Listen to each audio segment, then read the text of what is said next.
Natančnost in veliko potrpljenja je treba za zlaganje takih mojstrovin, kot jih ustvarja Kristjan. Bravo. Kristjan ni običajen 14-letnik, ima avtizem, to je motnja, ki se pojavi v otroštvu in na vsakega posameznika vpliva drugače. Vsak 68. otrok na svetu se rodi z njo.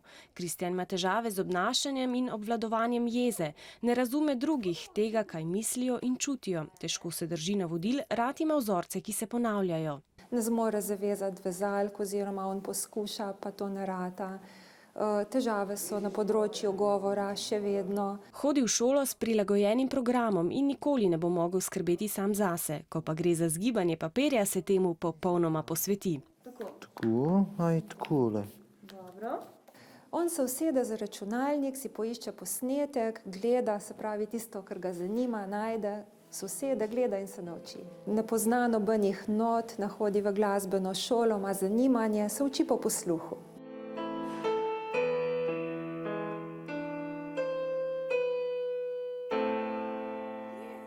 Evo ga. Bravo! Wow, super! Zadovoljen je, ko mu kaj dobro uspe, zato bo svojo nadarjenost v podpori staršev razvijal naprej.